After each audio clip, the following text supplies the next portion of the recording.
Le gouvernement de Côte d'Ivoire a adopté le 21 mai 2014 la stratégie nationale de protection sociale SNPS et son plan d'action 2014-2015. Cette stratégie a pour objectif de construire progressivement un système de protection sociale qui renforce les garanties élémentaires de sécurité sociale des populations vulnérables. Elle vise à contribuer à l'amélioration du niveau de vie des plus pauvres, à faciliter leur accès aux services sociaux de base et renforcer leur résilience face aux risques d'abus, de violence, d'exploitation, de discrimination et d'exclusion. Amis auditeurs de Radio Boaké, bienvenue à Vendredi Débat. Vendredi Débat a pour thème cette semaine les filets sociaux, le projet des filets sociaux productifs. Et nous recevons pour en parler trois personnalités. D'abord, M. Brice Vigan. Il est le coordonnateur adjoint de ce projet. Nous avons également en notre compagnie deux autres invités. Il s'agit de M. Kwadio Kwaku Rémy, qui est le secrétaire général de la mairie de Kani. Et puis, Mme Konaté Fatoumata, secrétaire générale de la mairie de Kouto. Alors, nous sommes donc en marge de l'atelier de renforcement des capacités des acteurs, des collectivités, dans le cadre justement de ce projet. Monsieur Brice Vigan, merci beaucoup d'avoir accepté notre invitation. Alors, expliquez-nous ce projet de filets sociaux productifs. Cette stratégie nationale de protection sociale souhaite donc apporter une réponse structurée, ordonnée, coordonnée, n'est-ce pas, et intégrée à l'ensemble des besoins exprimés par les populations vulnérables. Dans le cadre donc de cette stratégie, le gouvernement a, avec l'appui, n'est-ce pas, technique et financier de la Banque mondiale, élaboré un projet dit des filets sociaux qui va consister à allouer des ressources financières de façon mensuelle à tous les ménages qui auront été identifiés comme étant des ménages pauvres et vulnérables vivant dans les régions qui elles-mêmes, sur la base de l'UNV 2015, ont été identifiées comme étant des régions abritant le plus grand nombre de pauvres en Côte d'Ivoire, notamment les régions centre, nord et ouest.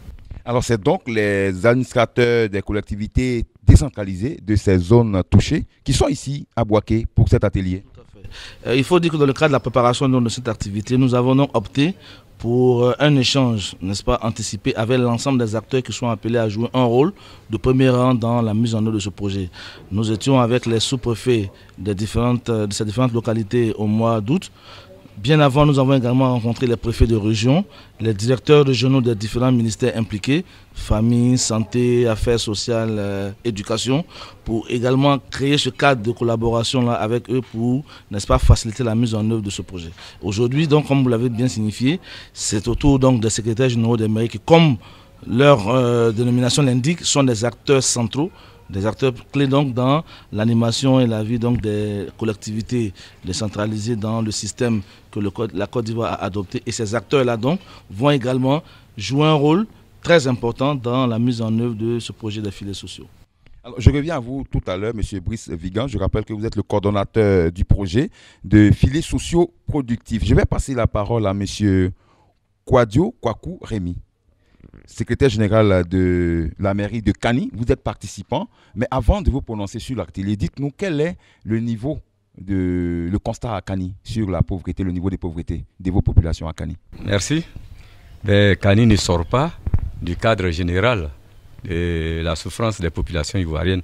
Surtout que Kani est situé dans la région du Ourodougou, une région qui a été éprouvée par les situations que nous avons vécues. Grâce à Dieu, et nos politiciens ont compris qu'il nous faut sortir de cette situation.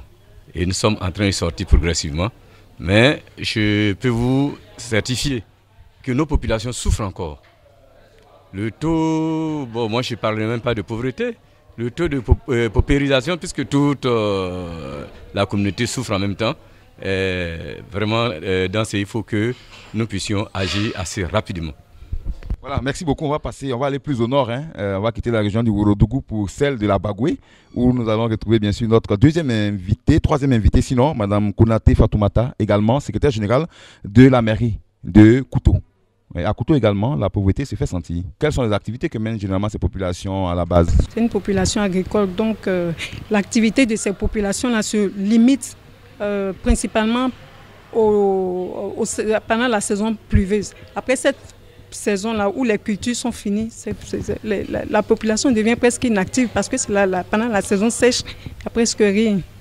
Donc la pauvreté se sent beaucoup à Kouto. Et l'agriculture à Kouto est basée sur le coton et l'anacarde. Et l'agriculture vivrière ne se pratique presque pas. Donc, ce qui fait que après les récoltes de ces cultures de vente-là, c'est un peu dur pour la population. Merci. Alors, je reviens à vous, M. Brice Vigan, vous qui êtes le coordonnateur adjoint de ce projet. Alors, dites-nous concrètement, quels seront les critères de sélection des populations cibles qui vont bénéficier de ces filets sociaux?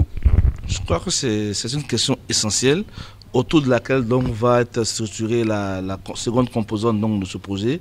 Aujourd'hui, en Côte d'Ivoire, tout le monde est d'avis que le gouvernement initie beaucoup de programmes, beaucoup d'initiatives pour permettre donc, de prendre en charge des populations qui sont considérées donc, comme les plus pauvres. Mais en réalité, comment est-ce qu'on identifie ces populations-là? Qui peut être considéré comme pauvre ou indigène en Côte d'Ivoire? C'est cette question, en tout cas, que ce projet-là va essayer de répondre. Alors, la démarche que nous allons donc adopter, c'est une démarche donc, à 3 niveaux. Le premier niveau, donc, c'est un ciblage géographique. Sur la base de l'enquête sur le niveau de vie des populations de 2015, nous avons donc aujourd'hui en Côte d'Ivoire une carte de la pauvreté qui existe et qui est actuelle. Et cette carte-là donc met en évidence un certain nombre de régions qui sont donc considérées comme étant celles qui abritent le plus grand nombre de pauvres. Et entre autres, il y a donc ces régions que je viens de citer, notamment les zones centre, nord et ouest. C'est le premier niveau donc de ciblage. Le second niveau donc, c'est que sur la base donc des indicateurs clés, n'est-ce pas, qui vont tirer donc de la base de données de l'enquête sur le niveau de vie, nous allons donc élaborer, n'est-ce pas, une fiche d'enquête pour faire ce qu'on appelle des post-semi tests, des tests de revenus par approximation, qui vont nous permettre d'évaluer plus ou moins les niveaux de revenus des ménages qui vivent dans ces localités-là et pouvoir donc faire une classification donc des plus pauvres aux moins pauvres. Sur la base donc des résultats de cette étude, nous allons donc procéder en dernier ressort à ce qu'on va appeler une validation communautaire qui va donc faire intervenir l'ensemble des leaders communautaires, l'ensemble des leaders religieux de ces différentes localités-là, sous l'œil bien entendu vigilant donc des autorités administratives locales, le préfet, le sous-préfet, les secrétaires généraux des mairies et également les élus locaux, le maire, les députés, ainsi de suite, qui vont donc nous permettre donc de procéder à une validation communautaire donc des listes, n'est-ce pas, qui seront issus de ces différentes enquêtes sur le niveau de revenus de ces ménages-là. Voilà donc, pour résumer, la démarche que nous avons donc appliquée, qui s'inscrit donc dans une démarche normative, n'est-ce pas, je vais dire exploitée au niveau international, qui a permis donc à des pays comme le Brésil, des pays comme le Ghana, des pays comme le Burkina Faso, d'avoir donc des fichiers donc, qui leur permettent donc de prendre en charge des ménages qui sont considérés comme étant des ménages en situation de pauvreté et de vulnérabilité. Alors ça, c'est quand même un peu méconnu, ce système d'allocation familiale, de filets sociaux. La Côte d'Ivoire fait partie des rares pays en Afrique à l'appliquer ou ce projet existe dans plusieurs pays d'Afrique? Je vais vous surprendre. J'ai bien envie de dire que c'est tout le contraire. La Côte d'Ivoire est peut-être à la traîne. Nous sommes aujourd'hui peut-être le dernier pays dans la sous-région à mettre en place ce type de programme. Le Burkina a lancé son programme de transfert monétaire au mois de septembre. Le Mali l'expérimente depuis un peu plus de 2 ans. La Guinée également a commencé, je crois, début 2015 à expérimenter un programme de transfert monétaire. Le Ghana également a un programme de transfert monétaire à son niveau. Pour dire donc que dans la sous-région, nous sommes les derniers. Nous sommes les derniers et il faut dire que cette initiative-là aujourd'hui, de plus en plus fait ses preuves. C'est vrai qu'au départ, certaines personnes sont sceptiques sur le fait qu'il faille donner de l'argent, n'est-ce pas, à des ménages pour leur permettre de se prendre en charge. Mais il est clair qu'aujourd'hui, sur la base donc d'évidence, sur la base donc d'études d'impact qui ont été réalisées ici et là, il est clair que c'est une approche qui fait ses preuves.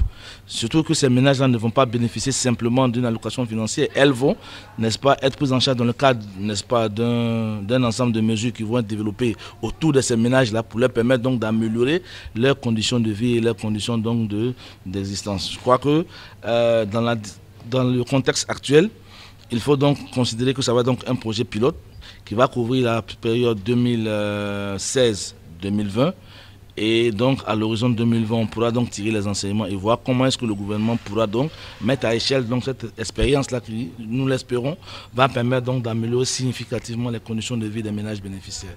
Et l'autre avantage, si vous permettez, c'est que ces mesures d'accompagnement ne seront pas déployées seulement pour les ménages qui vont effectivement bénéficier de ce transfert. Ces mesures-là vont également profiter à l'ensemble des ménages qui vivent, n'est-ce pas, dans les villages et dans les localités où on aura des bénéficiaires et donc permettre donc de sensibiliser, comme on le dit, faire d'une pierre deux coups, sensibiliser l'ensemble, n'est-ce pas, des gens qui vivent dans ces localités-là qui sont, n'est-ce pas, confrontés à des difficultés auxquelles ce projet-là souhaite s'attaquer, notamment les questions de faible taux de scolarisation, des questions de malnutrition et des questions également de garantie de revenus, comme Madame comme l'a dit tout à l'heure, il y a des moments de l'année, notamment pendant les périodes de soudure, où ces populations-là ne disposent d'aucun revenu.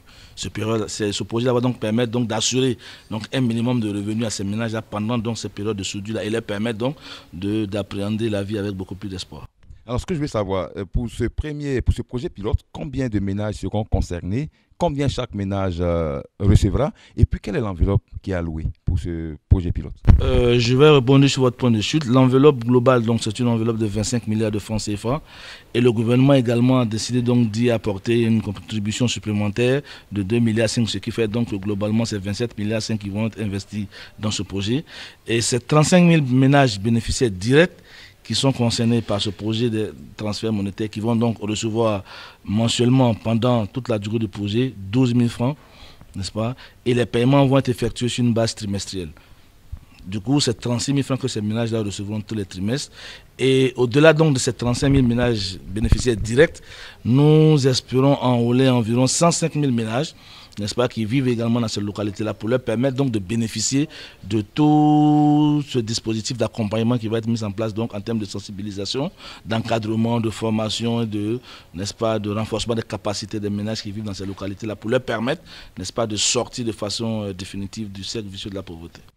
Merci beaucoup. Je vais retourner vers nos deux autres invités qui sont, je le rappelle, l'une est secrétaire générale à Kouto et l'autre est secrétaire générale à Kani. Alors, Madame Konaté Fatoumata, vous êtes à cet atelier qui s'achève ce vendredi même. Vous retournerez donc à Kouto avec certainement un bagage de connaissances.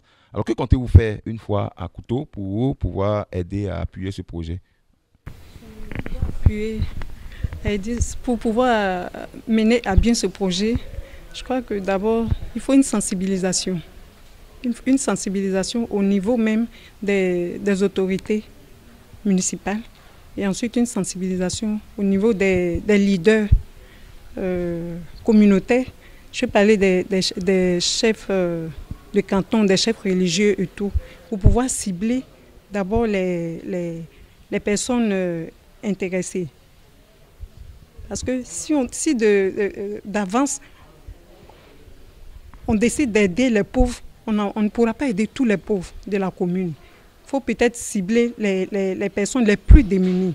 Et pour y parvenir, comme tout à l'heure, monsieur a eu à l'expliquer, peut-être avec l'aide des leaders communautaires, je veux parler des guides religieux, par exemple, et puis bon, des chefs de quartier qui connaissent mieux les résidents de leur quartier. Peut-être avec leur aide, on pourra constituer une base de données des personnes pauvres et puis bon, voir dans quelle mesure leur apporter notre soutien. Vous allez vraiment travailler à la base vous allez associer tout le monde pour que cette liste de ménages cibles ne soit vraiment pas, ce soit une liste crédible, hein. Ce ne soit pas une liste d'amis où on choisit ses parents ou ses cousins pour en bénéficier. C'est une liste crédible. Ce serait une liste crédible. Parce que ça ne sert à rien d'associer tout le monde. Quand on parle de pauvres, il y a des pauvres, c'est vrai, mais il y a des plus pauvres. Et je pense que ce projet concerne les plus pauvres. Donc ce sont ces personnes-là qui seront intéressées.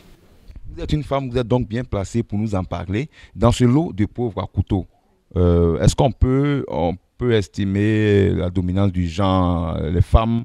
On compte beaucoup de femmes dans ces populations les plus pauvres de votre... Cette population de personnes pauvres-là, je crois que les femmes sont encore les plus démunies, surtout les veuves. Les veuves et les personnes âgées.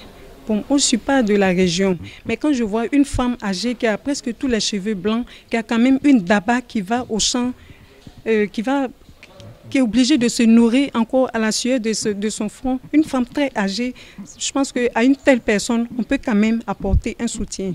Ou alors à une veuve qui a beaucoup d'enfants et qui n'a aucune aide extérieure. Si avec ce programme, on peut l'aider à scolariser ses enfants, à leur donner de quoi se vêtir, à leur donner de quoi se soigner, je pense déjà que ce sera quelque chose de bien. On va passer le micro au voisin immédiat, M. Kouadio Kouakou Rémi. Alors, M. Kouadio Kouakou Rémi, Kani, c'est la même question. Hein? À Kani, vous retournez après l'atelier, vous retournez chez vous à Kani. Que comptez-vous faire pour pouvoir vulgariser cette nouvelle approche que l'État du Côte d'Ivoire met en place pour soutenir les personnes les plus pauvres? Merci. Mais nous retournons avec ce bagage que nous venons d'avoir en plus. Et il faut dire que la lutte contre la pauvreté, Ça, c'est le cheval de bataille de toutes les communes. Seulement, avec cette approche que nous venons de voir, ça sera un peu différent.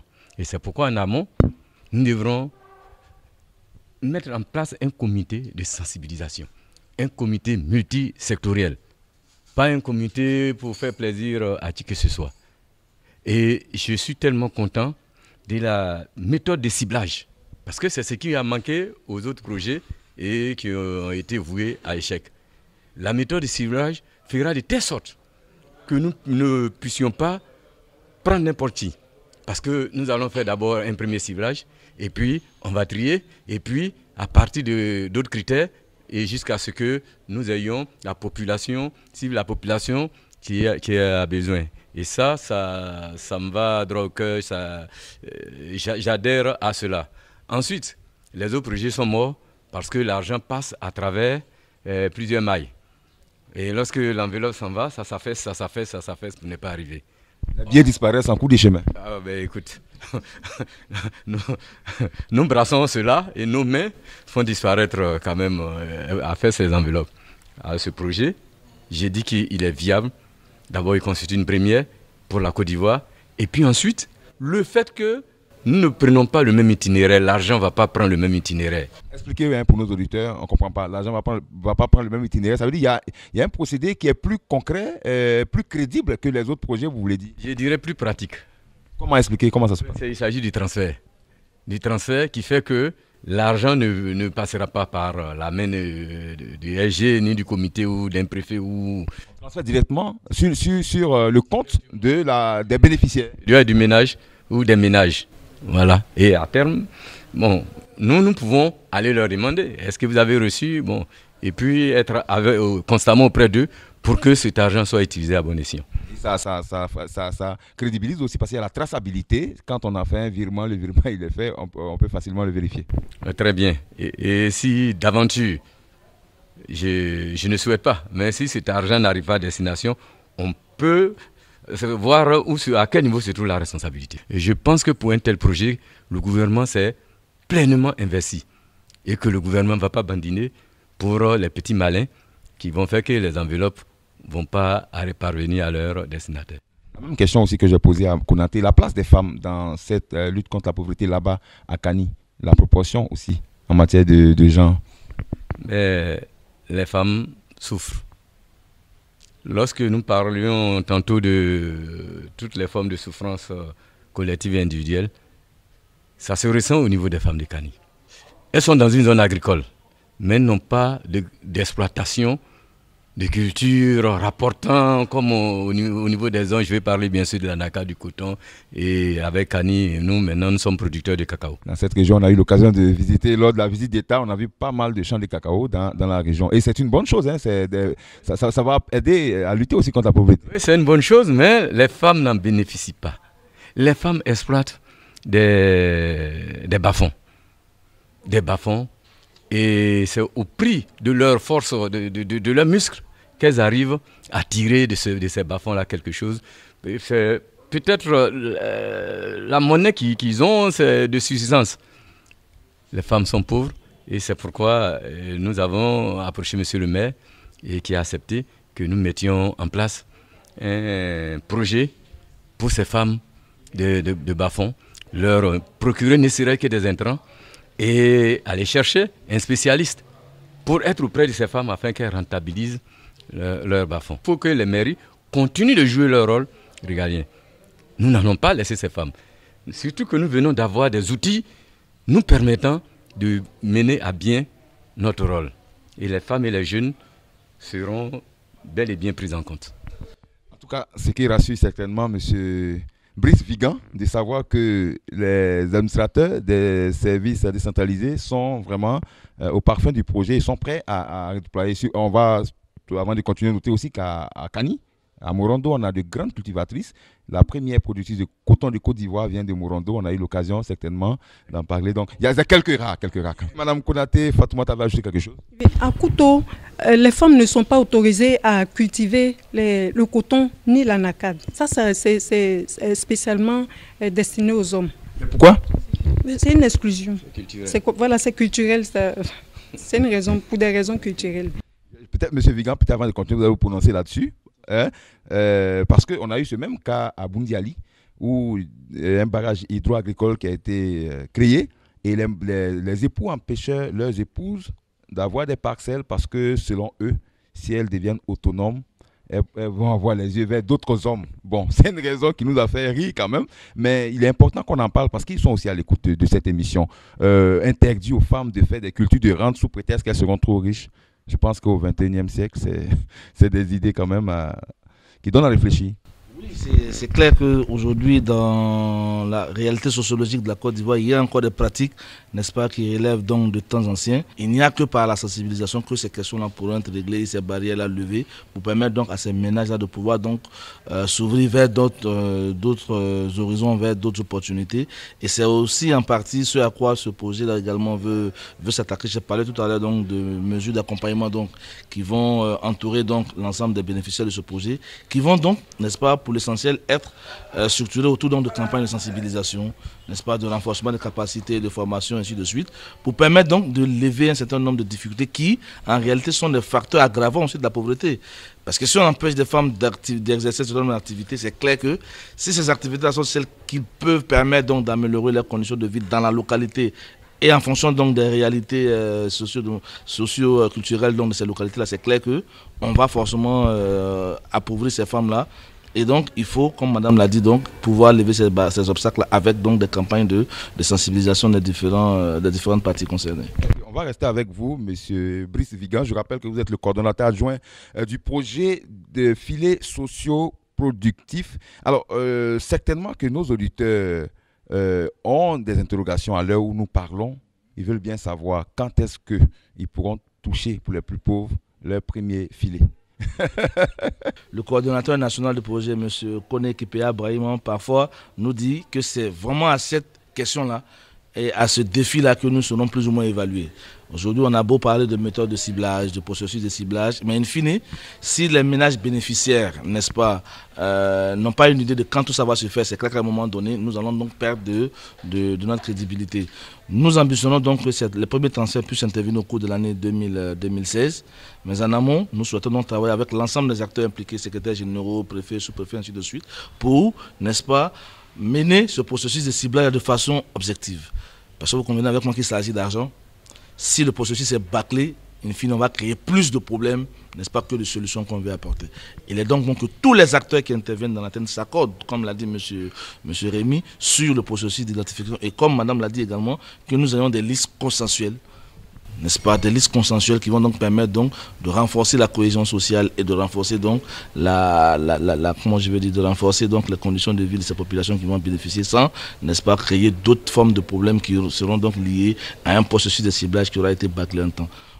Voilà, merci beaucoup, amis auditeurs. Si c'est maintenant que vous nous prenez en marche, c'est Vendredi Débat que vous écoutez. Le thème aujourd'hui, bien sûr, porte sur l'atelier de renforcement des capacités des acteurs des collectivités administratives décentralisées des zones centre-nord et ouest en prélude à la mise en œuvre du projet filets sociaux productifs. Et nous recevons pour en parler M. Brice Vigan, coordonnateur adjoint de ce projet, M. Kwadio Kwaku Rémy, qui est le secrétaire général de la mairie de Kani, et puis Mme Konaté Fatoumata, secrétaire général de la mairie de Koutou. Alors, nous allons faire rapidement un dernier tour de table. L'émission tire à sa fin. Je vais passer le micro à Mme Konaté Fatoumata pour nous dire son mot de fin à l'issue de cette émission, à l'issue de ce débat. À l'issue de ce débat, ce que je souhaiterais dire, c'est que cet atelier est vraiment le bienvenu. Parce que dans un premier temps, il nous a permis d'avoir les techniques de ciblage. Et par ces techniques-là, nous ne nous tromperons pas des destinataires. Les destinataires seront connus. Et je suis sûre qu'avec cette technique-là, la pauvreté sera réduite, puisque les personnes les plus pauvres seront détectées. Et par conséquent, c'est sur elles que nous aurons à faire le travail. Rappelons que la Côte d'Ivoire compte à ce jour, si je ne me trompe, avant que M. Vigan me rectifie, le taux de pauvreté est passé à 45% et on vise 25% à l'horizon 2020. Alors, votre mot de fin, M. Kwadio Kwaku Rémy.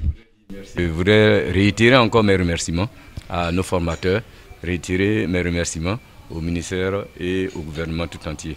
Vraiment, je souhaite plein succès à cet enfant-là qui va naître. Et vous voyez qu'ils nous ont donné une leçon. Parce que c'est quelque chose qui va se dérouler en 2016. Et déjà, on met les bases. Nous sommes formés, nous sommes informés. Et nous allons partir former, informer et sensibiliser nos populations pour la réussite. Je leur dis merci. En tout cas, merci à vous également, M. Kwadio Kwaku Rémy, secrétaire général de la mairie de Kani. Et surtout, on compte sur vous également pour que les plus pauvres de Côte d'Ivoire bénéficient de ces filets sociaux. On termine avec vous, M. Brice Vigan. Vous êtes le coordonnateur du projet, coordonnateur adjoint du projet. Et votre mot de fin. Moi, je voudrais, d'entrée de jeu, dire merci, n'est-ce pas, à l'ensemble des secrétaires généraux qui ont bien voulu, n'est-ce pas, effectuer le déplacement avec tout ce que cela comporte comme risque pour certains qui sont dans des localités très reculées et qui sont venus jusqu'à nous pour que nous puissions donc avoir ces 2 jours d'échange. Nous avons beaucoup appris également à leur côté et il faut dire que le ministère attache vraiment du prix, n'est-ce pas, à la réussite de ce projet. Je voudrais donc en attester par la présence avec nous de Madame le conseiller technique du ministre d'État, Madame Touré Ramata, qui a donc conduit la délégation jusqu'ici et qui est restée avec nous toute la durée des travaux, de même que Monsieur Bakayoko Younoussa, qui est le responsable de la communication donc, de l'unité de gestion du projet des filets sociaux. Pour appuyer donc les propos de M. Rémy, je voudrais dire que c'est vraiment un projet qui appartient à l'ensemble du gouvernement ivoirien. Ce n'est pas un projet du seul ministère en charge des affaires sociales, parce qu'au niveau de la mise en œuvre, c'est tout le monde qui va plus ou moins jouer un rôle spécifique. La pauvreté aujourd'hui est multidimensionnelle. Et si on veut s'attaquer à un phénomène multidimensionnel, il faut forcément avoir une approche multisectorielle. Et au nom donc de cette multisectorialité-là, nous avons donc convié aujourd'hui les premiers responsables donc des collectivités locales pour interagir avec eux et voir comment est-ce que par anticipation nous allons, n'est-ce pas, poser les jalons et n'est-ce pas actionner les leviers qui vont nous permettre de réussir ensemble ce défi qui est de voir donc l'extrême pauvreté bouter hors de Côte d'Ivoire conformément donc aux nouveaux objectifs de développement durable dont le premier est donc la réduction de l'extrême pauvreté d'ici à 2030. Je vous remercie. Merci beaucoup, amis auditeurs. Merci également à vous qui nous avez suivis tout le long de cette émission. Je rappelle que cette semaine, Vendredi Débat recevait 3 personnalités. D'abord, M. Brice Vigan, qui est coordonnateur adjoint du projet de filets sociaux productifs. Également, 2 autres invités, M. Kwadio Kwaku Rémy, secrétaire général de la mairie de Kani, et puis Mme Konaté Fatoumata, secrétaire générale de la mairie de Kouto. Tous 2 participants à cet atelier. Nous espérons que cette émission vous a permis d'en savoir un peu plus sur le projet des filets sociaux productifs. Merci de nous avoir suivis. À vendredi prochain.